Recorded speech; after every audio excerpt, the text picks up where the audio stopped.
നിയമസഭാ തെരഞ്ഞെടുപ്പിനുള്ള CPM സ്ഥാനാർത്ഥി പട്ടികയിൽ വൻ അഴിച്ചുപണികൾ നടക്കുന്നു എന്നതാണ് മനസ്സിലാകുന്നത്. അതിന്റെ പൂർണ്ണതയിലേക്ക് അല്ലെങ്കിൽ പ്രഖ്യാപനത്തിലേക്കൊക്കെ പോകുന്നതിന് മുൻപ് പലതരത്തിലുള്ള മാറ്റങ്ങൾ വീണ്ടും ഉണ്ടാകുന്നുണ്ട് ഈ സ്ഥാനാർത്ഥി പട്ടികയിൽ ആലോചനാ ഘട്ടത്തിൽ എന്നതാണ് പുറത്തുവരുന്ന വിവരം. മുൻ ആരോഗ്യമന്ത്രി KK ശൈലജ പേരാവൂരിൽ ജനവിധി തേടും എന്ന വിവരം ഏറെക്കുറെ ഉറപ്പായിരിക്കുകയാണ്. ഇടതുപക്ഷത്തിന് അപൂർവമായി മാത്രം വിജയിക്കാൻ സാധിച്ചിട്ടുള്ള മണ്ഡലമാണ് പേരാവൂർ. CPMന് ഒരിക്കൽ മാത്രമാണ് പേരാവൂരിൽ നിന്ന് പാർട്ടി ചിഹ്നത്തിൽ വിജയിക്കാൻ സാധിച്ചിട്ടുള്ളത്. CPM ചിഹ്നത്തിൽ മത്സരിച്ച KK ശൈലജ 2006 അവിടെ CPMനായി ആദ്യ വിജയം കുറിച്ചത്. ശൈലജയെ ഉപയോഗിച്ച് മണ്ഡലം തിരിച്ചുപിടിക്കാം എന്ന് പാർട്ടി കരുതുമ്പോൾ ശൈലജയെ ഒതുക്കാനുള്ള നീക്കമാണോ ഇത് എന്ന സംശയം കൂടി ഉയരുന്നു. അപ്പോൾ എന്താണ് KK ശൈലജയെ പേരാവൂരിൽ എത്തിക്കുന്നത് കൊണ്ട് പാർട്ടി ലക്ഷ്യമിടുന്നത്? അത് എന്തായിരിക്കും അതിനുള്ള സാധ്യതകൾ? ഇതാണ് നമ്മൾ ഈ ഫോക്കസിൽ പരിശോധിക്കാൻ പോകുന്നത്. 2021 സംസ്ഥാനത്ത് ആഞ്ഞു വീശിയ ഇടത് അനുകൂല തരംഗത്തിലും UDFനെ കൈവിടാത്ത സീറ്റാണ് പേരാവൂർ. ഒരു അട്ടിമറി ഉണ്ടാകുമെന്ന പ്രവചനങ്ങൾക്കിടയിലും 3352 വോട്ടിന്റെ ഭൂരിപക്ഷത്തിനാണ് പേരാവൂരിൽ സണ്ണി ജോസഫ് ഹാട്രിക് തികച്ചത്. അവിടെ ശക്തമായ മത്സരം കാഴ്ചവെക്കുക എന്നതാണ് KK ശൈലജയ്ക്ക് നൽകിയിരിക്കുന്ന ഡ്യൂട്ടി എന്നതാണ് നമ്മൾ മനസ്സിലാക്കുന്നത്. 2026 KK ശൈലജയെ ഉപയോഗിച്ച് അവിടെ മത്സരം കടുപ്പിക്കാനും ആ മണ്ഡലം തിരിച്ചു പിടിക്കാനുമാണ് CPM തയ്യാറെടുക്കുന്നത് എന്നതാണ് മനസ്സിലാകുന്നത്. 2006 കോൺഗ്രസിനെ അട്ടിമറിച്ച് പേരാവൂർ പിടിച്ചടക്കിയ ശൈലജയെ വീണ്ടും രംഗത്തിറക്കാനുള്ള നീക്കം ഈ ലക്ഷ്യത്തോടു കൂടിയാണ് CPM നടത്തുന്നത്. ഇതോടെ പേരാവൂർ ഈ തെരഞ്ഞെടുപ്പിൽ തന്നെ ഏറ്റവും ശ്രദ്ധാകേന്ദ്രമായ മണ്ഡലമായി മാറും എന്ന കാര്യത്തിൽ യാതൊരു സംശയവുമില്ല. 15 വർഷത്തിനിപ്പുറം വീണ്ടും KK ശൈലജ സണ്ണി ജോസഫ് പോരാട്ടത്തിന് പേരാവൂരിൽ അരങ്ങൊരുങ്ങുകയാണ്. ഒരാൾ KPCC അധ്യക്ഷൻ, മറ്റൊരാൾ കേരളത്തിലെ തന്നെ ഏറ്റവും ജനസമ്മതിയുള്ള നേതാക്കളിൽ ഒരാളായി മാറിയിരിക്കുന്നു. 15 വർഷക്കാലം ഇരു നേതാക്കളിലും വരുത്തിയിട്ടുള്ള മാറ്റം അതാണ്. KPCC അധ്യക്ഷനായി സണ്ണി ജോസഫ് ഉയർന്നിരിക്കുന്നു. ഒപ്പം KK ശൈലജ കേരളത്തിലെ ഏറ്റവും ജനസമിതിയുള്ള നേതാക്കളിൽ ഒരാളായി മാറിയിരിക്കുന്നു. അവർ വീണ്ടും ഏറ്റുമുട്ടുമ്പോൾ ആ മത്സരം കടുക്കുമെന്ന കാര്യത്തിൽ യാതൊരു സംശയവുമില്ല. അപ്പോൾ ശൈലജയെ അവിടെ മത്സരിപ്പിക്കുന്നത് കൊണ്ട് CPM ലക്ഷ്യമിടുന്നത് എന്താണ്? 2021 മട്ടന്നൂരിൽ മത്സരിച്ച് കേരള ചരിത്രത്തിലെ തന്നെ ഏറ്റവും വലിയ ഭൂരിപക്ഷം നേടിയ വ്യക്തിയാണ് KK ശൈലജ. പാർട്ടിക്കപ്പുറമുള്ള വോട്ടുകൾ KK ശൈലജയെ സംബന്ധിച്ച് സമാഹരിക്കാനാകും എന്ന ഒരു പ്രതീക്ഷ പാർട്ടിയെ സംബന്ധിച്ചുണ്ട്. ആ ഒരു സാധ്യത കൂടി പ്രയോജനപ്പെടുത്തിക്കൊണ്ട് പേരാവൂർ തിരിച്ചു പിടിക്കുക എന്ന ലക്ഷ്യത്തോടു കൂടിയാണ് KK ശൈലജയെ CPM പേരാവൂരിലേക്ക് നിയോഗിക്കുന്നത്. ഒന്നാം പിണറായി സർക്കാരിൽ ആരോഗ്യമന്ത്രിയായുള്ള പ്രകടനത്തിലൂടെ മുഖ്യമന്ത്രി സ്ഥാനാർത്ഥിയായി പോലും KK ശൈലജ അല്ലെങ്കിൽ അതിനുള്ള സാധ്യതകൾ പോലും KK ശൈലജയുമായി ബന്ധപ്പെട്ട് ഉയർന്നു കേട്ടിരുന്നു. ഈ തെരഞ്ഞെടുപ്പിലേക്ക് പോകുന്ന ഘട്ടത്തിലും ഒരു വനിതാ മുഖ്യമന്ത്രി ഉണ്ടാകുമോ എന്ന സാധ്യതകൾ, അതുമായി ബന്ധപ്പെട്ടുള്ള ചർച്ചകളുണ്ട്. അതിൽ ഉയർന്നു കേൾക്കുന്ന പേരാണ് KK ശൈലജ. അങ്ങനെയുള്ള KK ശൈലജയുടെ ഇമേജ് മാക്സിമം പ്രയോജനപ്പെടുത്തുക, അങ്ങനെ പേരാവൂർ തിരിച്ചുപിടിക്കുക എന്നതാണ് CPM ലക്ഷ്യമിടുന്നത്. എന്നാൽ കഴിഞ്ഞ ലോക്സഭാ തെരഞ്ഞെടുപ്പിൽ സമാനമായ ഒരു നീക്കം CPM നടത്തിയിരുന്നതാണ്. KK ശൈലജയിലൂടെ വടകര തിരിച്ചുപിടിക്കാം എന്ന ഒരു ശ്രമമായിരുന്നു CPMനുണ്ടായിരുന്നത്.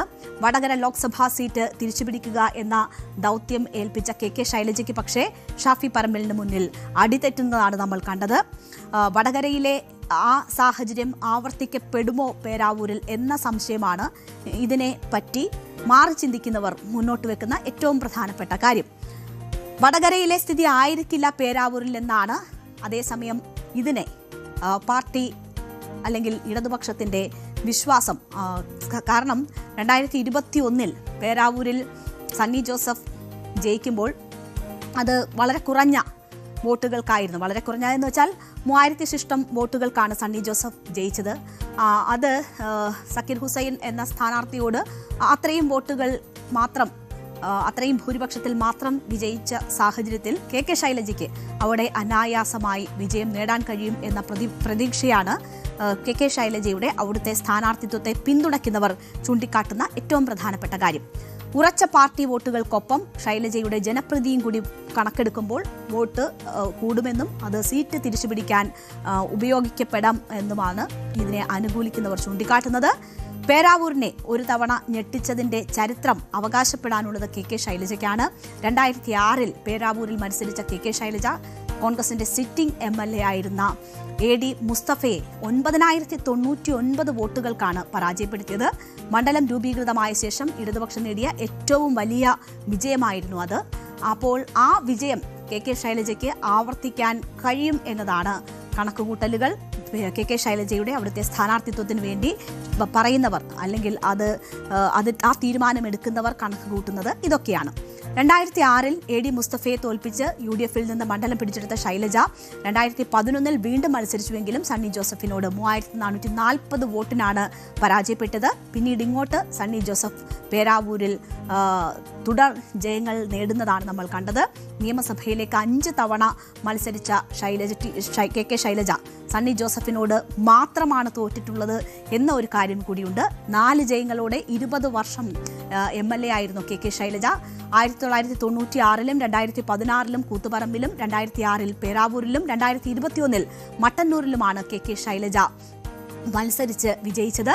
ഏറ്റവും ഒടുവിൽ 60,963 വോട്ടിന്റെ റെക്കോർഡ് ഭൂരിപക്ഷത്തിലാണ് കഴിഞ്ഞ തവണ മട്ടന്നൂർ മണ്ഡലത്തിൽ നിന്ന് ജയിച്ചിട്ടുള്ളത്. 2011 കെ ശൈലജയെ പരാജയപ്പെടുത്തിയ സണ്ണി ജോസഫ് കഴിഞ്ഞ 3 ടേമായി പേരാവൂരിൽ നിന്ന് വിജയിക്കുന്നുണ്ട്. 2016 7,988 വോട്ടിന്റെ ഭൂരിപക്ഷത്തിനായിരുന്നു സണ്ണി ജോസഫിന്റെ വിജയം.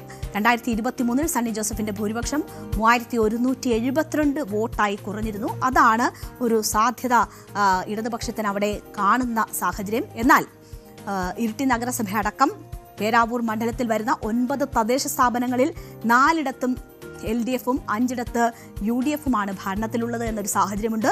2024 ലോക്സഭാ തെരഞ്ഞെടുപ്പിൽ കണ്ണൂർ ലോക്സഭാ മണ്ഡലത്തിന്റെ ഭാഗമായ പേരാവൂർ നിയമസഭാ മണ്ഡലത്തിൽ 23,481 വോട്ടിന്റെ ഭൂരിപക്ഷമാണ് UDF നേടിയിരിക്കുന്നത്. അപ്പോൾ ലോക്സഭാ തെരഞ്ഞെടുപ്പിലും തദ്ദേശ തെരഞ്ഞെടുപ്പിലും എന്താണോ നിയമസഭാ തെരഞ്ഞെടുപ്പിലെ ചെറിയ ഭൂരിപക്ഷം അതിനേക്കാൾ വലിയ നേട്ടം UDF ഉണ്ടാക്കിയിട്ടുണ്ട് എന്നൊരു സാഹചര്യമുണ്ട്. അത് കെ ശൈലജയെ സംബന്ധിച്ച് വെല്ലുവിളിയാണ്. പിണറായി സർക്കാരിൽ ആരോഗ്യമന്ത്രിയായുള്ള പ്രകടനത്തിലൂടെ മുഖ്യമന്ത്രി സ്ഥാനാർത്ഥിയായി പോലും കെ ശൈലജ ചർച്ചകളിലേക്ക് വന്നിരുന്നു. എന്നാൽ കഴിഞ്ഞ ലോക്സഭാ തെരഞ്ഞെടുപ്പിൽ സമാനമായൊരു നീക്കം CPM ശൈലജയിലൂടെ നടത്തിയെങ്കിലും ഉണ്ടായ തിരിച്ചടി വടകരയിൽ വലുതായിരുന്നു. അത് ലോക്സഭയ്ക്ക് പിന്നാലെ ഇപ്പോൾ വീണ്ടും ഒരു പരീക്ഷണത്തിന് കെ ശൈലജ ഇറക്കി ഒരു തോൽവി കൂടി സംഭവിക്കുകയാണെങ്കിൽ അത് തെരഞ്ഞെടുപ്പ് രാഷ്ട്രീയത്തിൻ്റെ ഒരു ഗതി തന്നെ മാറ്റി നിർണ്ണയിക്കുന്ന തരത്തിൽ കെ ശൈലജയ്ക്ക് മാറും ഈ സാഹചര്യം എന്നത് അറിയാം. അതുകൊണ്ട് തന്നെ കെ ശൈലജയെ സംബന്ധിച്ച് ഇതൊരു വലിയ വെല്ലുവിളി ഏറ്റെടുക്കൽ കൂടിയാണ്. അതുപോലെ തന്നെ KPCC അധ്യക്ഷൻ ആയിരുന്നു കൊണ്ടാണ് സണ്ണി ജോസഫ് മത്സരിക്കുന്നത്.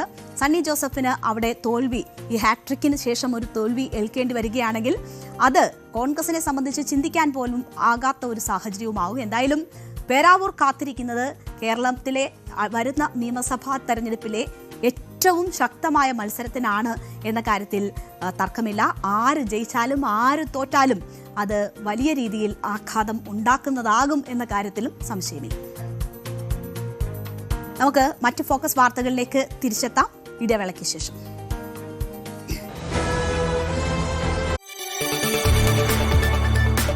കൂടുതൽ വാർത്തകൾക്ക് News 18 Keralam YouTube channel subscribe ചെയ്യുക.